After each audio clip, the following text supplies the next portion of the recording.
em outubro de 2015, uma senhora vizinha muito querida por todos faleceu. Foi uma grande tristeza. Só que lembraram de Lynn como a grande mulher que ela era. Super animada, excêntrica, tinha sido cantora de cabaré e também modelo na sua juventude. Porém, alguns amigos também diziam que ela era mentirosa. Não dava muito para confiar no que ela dizia ou não. E teve uma coisa que ela mentiu sim, que descobriram após a morte dela. Descobriram que o esqueleto que ela tinha na casa dela, que ela disse que era apenas um esqueleto de plástico da época que ela era enfermeira, não era bem assim, era real. Sexta estranha com gente esquisita. Olá, tudo bem com vocês? Eu sou a Thaís Rory, sejam muito bem-vindos aqui ao canal. Se é a primeira vez que você está aqui, seja bem-vindo, não repare na bagunça. Se já é de casa, já sabe como funciona, né? Aqui eu conto histórias reais, criminais, estranhas, algumas vezes por semana, e realmente 99% vamos dizer que são casos criminais, sim. O caso de hoje foi sugerido por uma amiga minha, pela Poliana Maracajá. Poli, muito obrigada, não conheci esse caso. Eu fiquei chateada sim por esse caso, porque eu não tenho muitas fotos, muitas informações. É um caso que tem uma série de 3 episódios pela Sky do Reino Unido, que acabou de sair, foi recente, e aí não tenho acesso, eu fiquei chateada com isso. Porém, deu para pegar todo o contexto aí da história na internet. Vamos pro caso de hoje.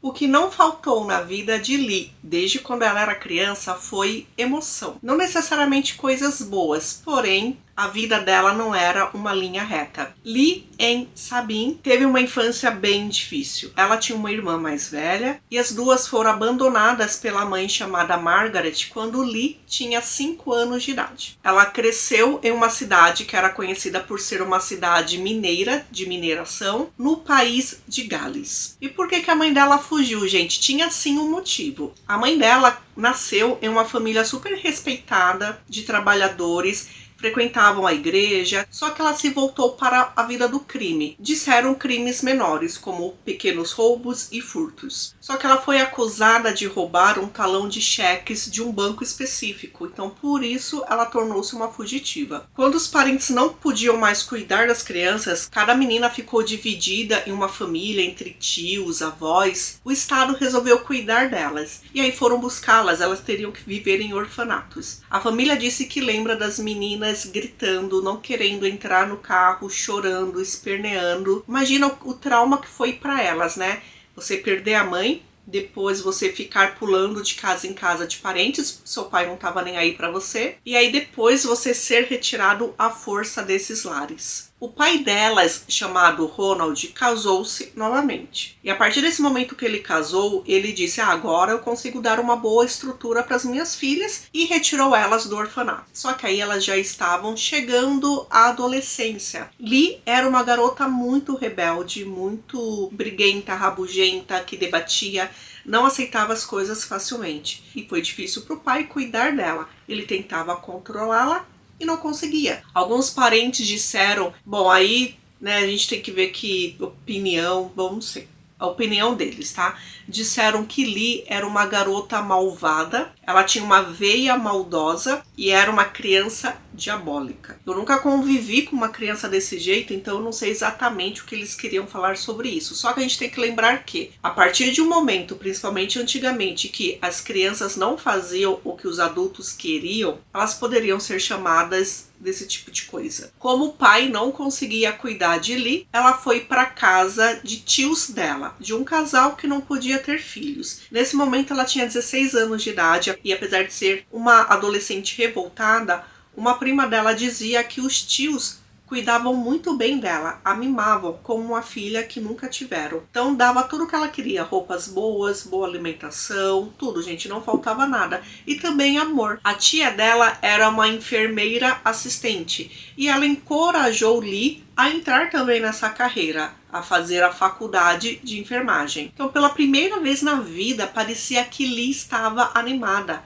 Ela ia fazer algo na vida, ela ia fazer algo para ela mesma, para o crescimento pessoal dela. E ela começou a estudar enfermagem. Ela já estava trabalhando em hospital também, e foi lá que ela conheceu um paciente chamado John Sabin. Ela tinha 17 anos, ele tinha 28. John era contador, casado com uma pianista, pai de 2 filhos. Lee e John começaram um relacionamento. Sim, ele era casado. Ela tornou-se a amante. Lee descobriu que estava grávida. E o que ela fez? Ela foi até a casa do John. Quando a esposa atendeu, ela disse: olha, eu estou grávida do seu marido. O que você vai fazer a respeito disso? Imagina o choque que foi para aquela esposa, né? E o que ela fez? Ela expulsou John de casa, disse para ele nunca aparecer novamente e que ela iria dizer para os filhos que ele tinha morrido na guerra. Então ele saiu de casa. A primeira filha do casal, que deram o nome de Susan, nasceu em 1959,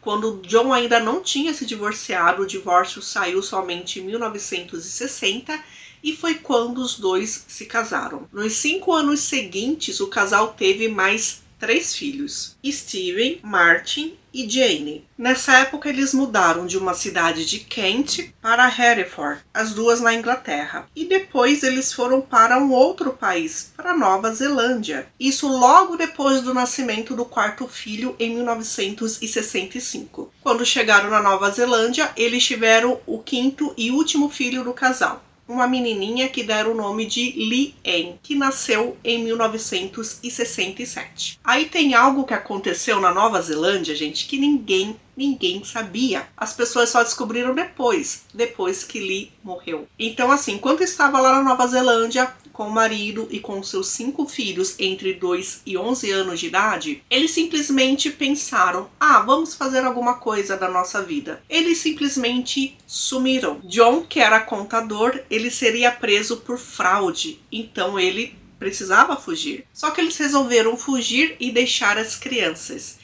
Eles deixaram as crianças em uma creche estadual. O filho mais velho lembra deles falando que iriam passear, iriam ficar apenas um fim de semana longe e depois voltariam para buscá-los. Só que isso nunca aconteceu. Na verdade, eles se mudaram para a Austrália e Lynn, que tinha uma voz muito bonita, disseram que ela ia tentar a vida como cantora de cabaré, que era o grande sonho da vida dela. Jane, a segunda filha mais nova do casal, ela é bem conhecida na Nova Zelândia. Ela passou de entrevistas e ela fez programas de TV contando a história dela, o quanto que ela sofreu no sistema da Nova Zelândia, no sistema de orfanatos e de lares temporários. Ela disse que conforme crescia, ela ficava brava quando as crianças falavam para ela que iam ser adotadas ou que eram adotadas. Porque ela disse o seguinte: na cabecinha dela, um pai deixar você para adoção significa que ele te ama, porque ele percebeu que não podia cuidar de você e ele abriu mão de você para outra família cuidar e dar o amor e tudo que você precisa, que os pais biológicos não puderam dar. No caso dela, como ela foi abandonada pelos pais, ela e os irmãos, os pais nunca deixaram uma carta falando que abriam mão dos filhos, eles nunca puderam ser adotados por ninguém. E sobrava para eles passar de lar em lar. O ponto positivo dessa história é que o sistema não separou os irmãos. Todos iam juntos ou para orfanatos ou para uma casa. Só que ela disse que sofria muito abuso nos 2 lugares. Abusos físicos e íntimos, sexuais. Ela disse sim, pessoas boas passaram na vida dela. Só que ela estava esperando todo momento o pai e a mãe voltarem. Então ela não conseguiu se concentrar nas pessoas boas que passaram na vida dela. Eles nunca imaginaram que os pais estavam curtindo a vida ou estavam vivendo sem pensar nos filhos. Nos primeiros 5 anos do abandono, até que foi tranquilo para as crianças, porque elas ficaram sob o cuidado de uma única pessoa, de uma funcionária da creche chamada Pauline. Só que depois de 5 anos, ela teve seus problemas de saúde e ela não conseguiu mais. E foi a partir daí que as crianças foram para orfanatos e para outros lares. Em 1984, 14 anos depois do abandono, os pais voltaram para a Nova Zelândia e foram atrás dos seus filhos. Só que assim, foram meio escondidos. Eles não quiseram que o Estado soubesse que eles estavam no país, né? Porque eles queriam ainda que eles fossem cuidados pelo governo. E quando perguntaram onde eles tinham ido, os pais falaram: Lee, a mãe de vocês, foi tentar uma vida de cantora. Olha só a resposta que deram. E quando tentaram fazer mais perguntas, eles simplesmente falaram: vocês não têm que perguntar nada pra gente. Vocês não têm que nos interrogar. Só que aí descobriram que eles não voltaram em 1984. Eles já tinham voltado anos atrás. Eles já estavam há pelo menos 6 anos no país e não procuraram os filhos. Houve uma briga entre Jane e entre a mãe, uma briga física. Por causa disso, inclusive, Jane foi presa e houve o boom dessa história nas manchetes de TV e de revistas e jornais. Porque aí descobriram, né, que um casal tinha abandonado 5 filhos. E quando eles disseram que não voltaram para pegar os filhos porque não tinham condição de cuidar deles, descobriram que era mentira. Porque no tempo que eles voltaram para o país, sem contar para ninguém, eles estavam comprando cães com pedigree para participar de concurso. E esses cães são caros comprar, manter, participar dos próprios concursos. Então não era bem assim que eles não tinham condições.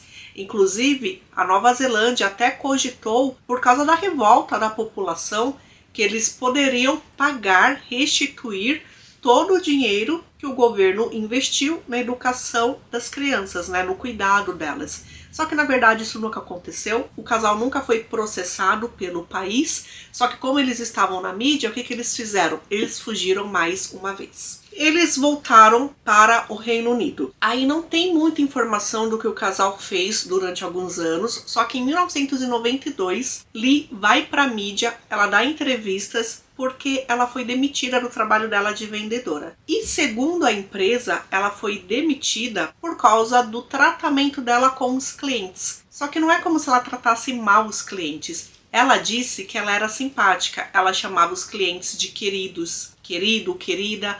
Os chefes não gostavam, queriam que fosse algo mais impessoal. E ela não, era o jeito dela, ela tinha esse jeito extravagante e ela disse que se sentiu como se os chefes dela achavam uma prostituta. Ó, gente, não é realmente como se o casal tivesse vivido uma lua de mel eterna. Eles tiveram sim seus problemas, principalmente quando Lee abandonou John para ficar com um criminoso. Ela disse que conheceu um homem que era um criminoso, que ficou preso um tempo por assalto a banco e ele roubava sempre com uma faca, que era conhecido então como o homem do facão. Ele tinha a metade da idade de Lee. E simplesmente ela se apaixonou, eles tiveram um relacionamento sórdido, eles foram atrás de aventuras juntos. E John amava Lee, não sabia onde ela estava. Contratou um detetive para achá-la e achou lá no apartamento com esse cara aí do facão. Só que aí não é como se John aceitasse que, olha, tá bom, acabamos. Não, ele foi morar junto com o casal, então ficaram os 3 morando juntos. É uma coisa assim muito surreal, só que é só o que se sabe por cima. Infelizmente não tem ninguém de dentro da história para você realmente perguntar o que acontecia ali. Até que Lee aparentemente cansou do homem do facão e foi embora e levou o marido junto. Algum tempo depois ele foi preso, ou ele já tinha sido preso antes e por isso que ela resolveu terminar o relacionamento. A gente não sabe. Porém, teve esse contratempo aí no relacionamento do casal. E depois disso, eles voltaram para o país de Gales, que é o país de origem onde Lee nasceu. Exatamente para a região onde ela nasceu, perto da mineração, que ela teve realmente uma triste infância. Uma prima dela disse que de vez em quando ela entrava em contato com a família, com os tios, com alguns parentes, sempre pedindo dinheiro ou sempre dizendo que, eu vou tirar a minha vida porque eu preciso de dinheiro, sabe? E essa prima lembra, depois desses telefonemas que eles conversaram, quando ela pediu dinheiro falando que ia tentar contra a própria vida, o avô dela disse o seguinte: essa é a melhor coisa que ela poderia fazer por todos nós. Então eles foram para uma casa, se mudaram para uma casa em 1997, tem o nome do marido na escritura, tem o nome dele como uma pessoa do eleitorado, ou seja, ele votava. Só que ninguém lembra do John. Ninguém lembra do marido dela. Ou ele era uma pessoa reclusa, sei lá, provavelmente era uma pessoa reclusa. É claro que ele recebia uma aposentadoria e mesmo depois do desaparecimento dele, os cheques continuaram sendo descontados. Lee pegava esse dinheiro para ela. Então eles moravam em um complexo de apartamento pequenininho e tinham apartamentos dos dois lados. O que ela morava era o único que não tinha visão para o jardim. No entanto, ela fez questão de sempre cuidar do jardim e o jardim tornou-se super bonito. Ela era uma mulher excêntrica. O que ela disse é que o marido abusava dela, era agressivo, era um milionário e resolveu deixá-la em paz, foi embora e deixou ela com aquele cantinho para morar. Para algumas pessoas, ela dizia que se cansou do marido e expulsou ele. E realmente, em 1997, foi o ano que ninguém mais viu John, ninguém. Uma amiga do casal, uma amiga já antiga, telefonou para Lynn e perguntou: nossa, como é que você tá? Você e John estão juntos? E ela disse: não, John foi embora, ele me deixou. E ela falou assim: nossa, caramba, isso realmente aconteceu? Eu imaginei que um de vocês iria acabar tirando a vida do outro. E ela disse: tá bom, vou ser sincera com você, foi isso que aconteceu. Ele estava me enchendo o saco, toda noite ele deitava na cama dizendo que eu não o amava, choramingando, eu odiava isso. Aí o que eu fiz? Eu peguei um enfeite de sapo que a gente tem e bati na cabeça dele. E aí ele morreu. E começou a rir. Então assim, Lynn tinha esse jeito tão excêntrico que não se sabia quando ela falava a verdade ou a mentira. Porém, a amiga levou isso como se fosse uma brincadeira. Conforme o tempo foi passando, gente, nunca encontraram nada de errado no apartamento dela, nenhum cheiro estranho, nada disso. Ela teve um namorado depois do John, que viveu com ela durante alguns meses, durante um tempo, e não é como se alguém aparecesse dizendo que, ó, tem um esqueleto ou tem um corpo aqui em casa. O que ela começou a falar para algumas pessoas é que ela tinha um esqueleto que ficava dentro de um saco, todo mundo sabia qual era o saco, que ela dizia que foi da época que ela era estudante de enfermagem, só. E aquele esqueleto era um esqueleto de plástico que ela gostava. Por que descobriram isso? Em 2 momentos da vida ela foi diagnosticada com câncer. Ela foi diagnosticada primeiro com câncer de mama. Acreditam que ela sempre manteve o corpo de John embaixo da cama dela, sempre. Que é como se tivesse um baú. Então ela conseguiu retirar o corpo de lá e levar para um armazém comunitário, onde todo mundo do prédio deixava as coisas que não queriam manter dentro de casa. E por isso que as pessoas souberam desse esqueleto, porque ela dizia que era o esqueleto dela. Algumas vezes ela brincava com a pessoa falava assim: ah, e quem garante que não é um esqueleto de verdade? E aí ela dizia: quem garante que não é? Então são coisas que as pessoas não se preocupavam, porém, quando ela perdeu a vida e foram descobrindo tudo isso que aconteceu, eles pensaram: olha, realmente poderia ter desconfiado lá atrás disso. Só que ela era uma senhora muito amiga de todo mundo, dava festas, fazia churrasco no quintal dela, chamava todo mundo, enchia a cara de todo mundo de bebida. Ela era, assim, impossível você dizer que ela teria cometido um crime. Jane, a filha, disse que telefonou uma única vez para a mãe, que foi para dizer que o irmão dela, ou seja, também filho de Lee, tinha tirado a própria vida. E com zero sentimentos, com zero empatia, foi o momento que Lee virou para ela e disse: ah, John morreu, só que eu não me importo, eu não o amava. Jane desligou na hora. Nunca mais entrou em contato com a mãe. O câncer dela de mama, pelo que eu vi, foi curado, só que anos depois ela estava com câncer no cérebro. E aí já era estágio terminal, quando ela descobriu, não tinha muito o que fazer, só os cuidados paliativos. Ela ficou com algumas pessoas cuidando dela em casa, principalmente uma dessas vizinhas chamada Michelle, até que ela ficou tão debilitada que ela foi para o hospital e faleceu no hospital no dia 30 de outubro de 2015. Uma mulher chamada Lynne conheceu Lee quando estava no hospital. Ela tinha ido visitar alguém e Lee sempre estava sozinha no quarto dela. Não tinha ninguém da família para visitar, não tinha nenhum porta-retrato com alguém da família. Ela percebeu que era uma pessoa sozinha e começou a conversar com ela, elas ficaram amigas. Ela levava Lee para passear no jardim, levava cigarros para ela. Ela tinha dó daquela senhora que vivia sozinha. E ela também tinha vários machucados nas pernas, escaras, que com certeza doíam, só que Lee nunca reclamou. Ela sempre fazia o possível para estar animada. Antes de ir para o hospital, ela tinha ido ao salão de beleza e comentou com o rapaz que sempre cuidou do cabelo dela que, olha, eu ainda vou ficar famosa. Quando eu morrer, você ainda vai ouvir falar de mim. Vocês vão descobrir uma coisa sobre mim. E eu estarei na boca de todo mundo. O que ele não levou a sério também, né? Porque todo mundo já sabe que ela era desse tipo. Antes de falecer, Michelle, a vizinha, prometeu para ela que depois ia se desfazer do que tivesse no armazém, que eram coisas que ela não se preocupava.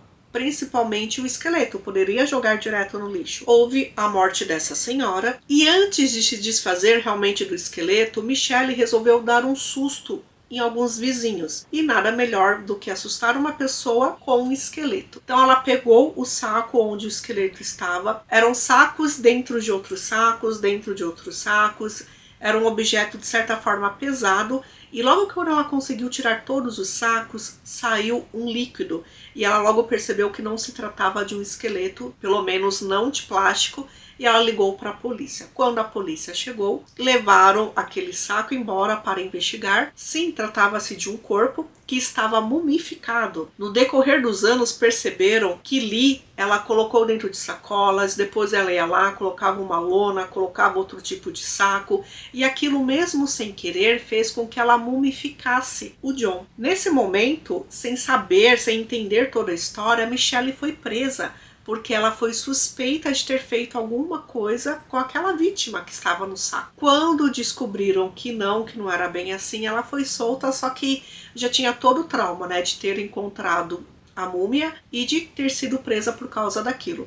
Quando os policiais investigaram, fizeram testes, chegaram à conclusão de que se tratava de John, e que o médico legista percebeu é que tinha um traumatismo craniano nele, que provavelmente foi a causa da morte. E quando aquela amiga de Lee entrou em contato com a polícia falando da história, que era um sapo que provavelmente era um enfeite de jardim, só que ela deixava do lado da cama dela, os policiais acharam esse enfeite ainda do lado da cama dela, na mesinha de cabeceira. E pegando as bordas do sapo com o machucado que John tinha na cabeça, sim, era de acordo. Então descobriu-se que John perdeu a vida de forma não natural. Quem causou aquilo foi a esposa dele, Lee, e o objeto do crime foi um sapo, um enfeite de sapo. Gente, se isso não é aquele jogo detetive, eu não sei o que é. Lembrem que John tinha 2 filhos do primeiro casamento. A mãe ainda dizia que ele estava morto,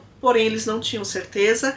E aí descobriram que o pai esteve vivo durante um bom tempo e foi morto em 1997, né? E quando questionaram a primeira esposa dele por que ela disse isso, ela disse, porque na verdade, no fundo, eu queria realmente que ele estivesse morto. Jane, a filha do casal da Nova Zelândia, disse que realmente era de se esperar que a mãe tivesse feito isso. O filho mais velho também. Ele lembra da dor, do sofrimento dos pais terem abandonado eles. Ele lembra que ficava junto com alguns outros irmãos, vendo os aviões passando, carros passando. E quando eles estavam na rua, eles corriam para casa achando que, olha, o pai e a mãe chegaram. E era uma tristeza quando isso nunca aconteceu. Eles até rezavam pedindo para que os pais estivessem bem, e se por algum acaso eles tivessem morrido, né, porque desapareceram por mais de 10 anos, se isso tivesse acontecido, que eles estivessem com a presença de Deus. Então todas as 5 crianças, elas sofreram com algum tipo de trauma. Michelle, a vizinha, ela sofreu de depressão depois de tudo isso que aconteceu, que foi realmente muito difícil. E lembra que eu falei pra vocês que ela teve um namorado? Pois é, ela teve um namorado chamado Derek. E o Derek desapareceu.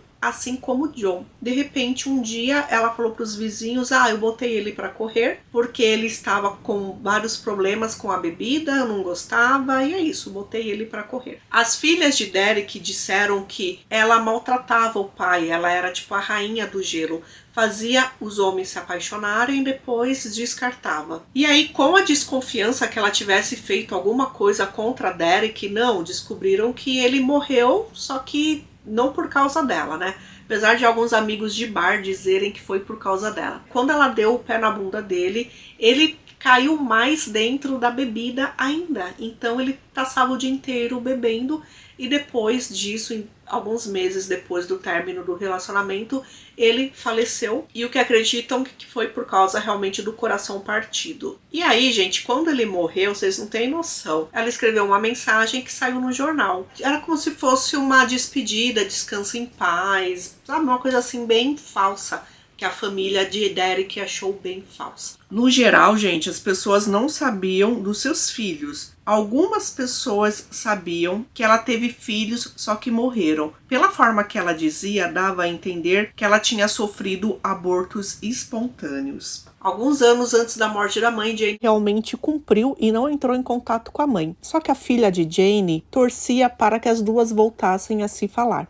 E ela mandou uma carta para a avó, pedindo para que ela escrevesse para Jane. E Lee fez isso, e escreveu. E ela respondeu de forma absurda, dizendo que Jane não precisava pensar nela, porque ela em nenhum momento pensava nos filhos, e dizendo que, olha, o que eu estou sofrendo hoje, eu estou pagando minha punição, só que é algo que mais pra frente você vai fazer também, você vai sofrer e pagar suas punições. Gente, uma coisa assim, absurda. Nessa carta também, ela mandou um desenho de uma fênix, dizendo que ela era a fênix, e no final ela assina como a inimiga. Então é isso, gente. Esse é o caso de hoje, um caso assim, né, maluco, que eu resolvi trazer para vocês. É claro que eu queria trazer mais informações. Se algum dia eu conseguir assistir o documentário e eu achar que eu precise trazer mais informações que eu não contei aqui, eu refaço esse vídeo sem problema nenhum. Então, muito obrigada pela presença de vocês. A gente se vê no próximo caso, tá bom? Beijinhos.